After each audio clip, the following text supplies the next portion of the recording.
Et salut tout le monde, c'est Ichiro. Aujourd'hui, je vous fais ma toute première vidéo sur cette chaîne. Sans plus tarder, nous allons commencer avec 5 théories des fans sur Genshin Impact.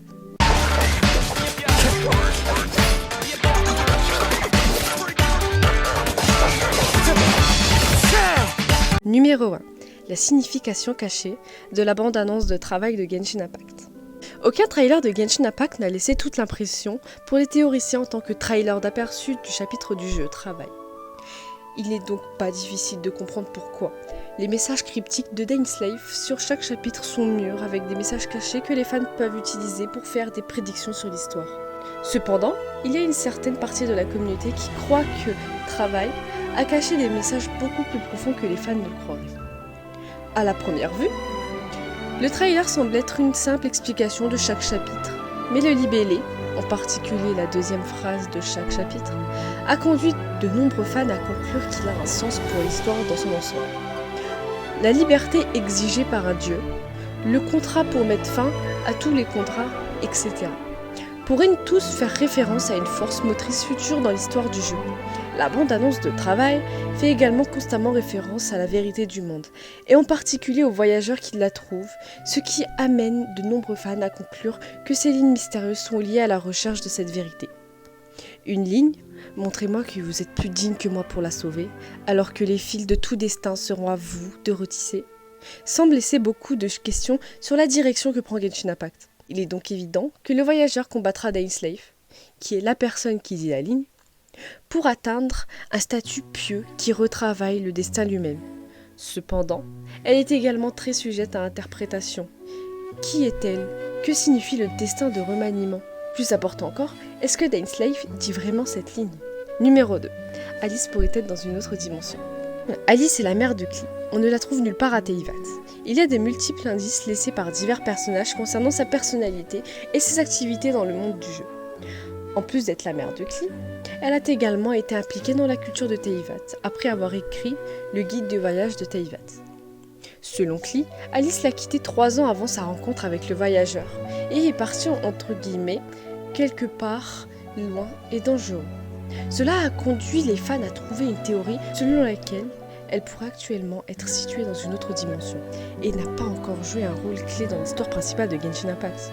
En ce qui concerne la version actuelle de Genshin Impact, la voix d'Alice n'a été entendue qu'une seule fois lors d'un événement à durée limitée, dans un message enregistré qu'elle a laissé pour Klee lors de l'événement Midsummer Island Adventure. Numéro 3. Les joueurs pourraient rencontrer Alice un jour. Celui-ci va de pair avec la théorie précédente, selon laquelle Alice est dans une autre dimension pendant que les événements de Genshin Impact ont lieu. Ainsi qu'avec celle qui prétend que les joueurs visiteront l'abîme un jour, puisqu'Alice fait partie de l'Exenzirkel, je sais pas comment ça se dit, une association de mages qui explore j'ai un problème avec la prononciation. L'Irminsul, un arbre qui a ses racines dans l'abîme, alors que l'abîme pourrait être la réponse au puzzle où elle se trouve. Étant donné que le voyageur devra peut-être descendre dans l'abîme afin de trouver son frère ou sa sœur, Alice peut s'avérer être un personnage clé qui l'aide à y arriver. Numéro 4. Les joueurs pourront découvrir l'abîme. L'abîme ne doit pas être confondu avec l'abîme en spirale que les joueurs visitent de temps en temps pour se mettre au défi, au combat et gagner des récompenses. L'abîme est un endroit qui, tout comme Khaenri'ah, est situé en dehors des cadres conventionnels du temps et de l'espace. Selon la tradition du jeu, il est relié aux océans, bien que la nature de cette connexion ne soit pas claire. Il abrite également les mages de l'abîme. Alors pourquoi les joueurs pourraient-ils visiter et explorer l'abîme ? Eh bien, l'histoire indique que le frère ou la sœur du voyageur est le chef de l'Ordre des Abysses, une organisation qui cherche à se venger du sort de Khaenri'ah, étant donné que l'histoire principale de Genshin Impact est motivée par la quête du voyageur pour retrouver son frère ou sa sœur. Il serait alors logique pour eux de descendre dans l'abîme à un moment donné. Numéro 5. Le frère perdu est le boss final. Celui-ci est en fait tout à fait possible, et pas tiré par les cheveux du tout. De nombreux joueurs ont essayé de donner un sens à l'arc ultime de l'histoire principale, arrivant à la conclusion qu'après avoir passé tant de temps à l'écart, influencés par des personnages et des événements différents, les deux frères et sœurs perdus finiraient par se battre.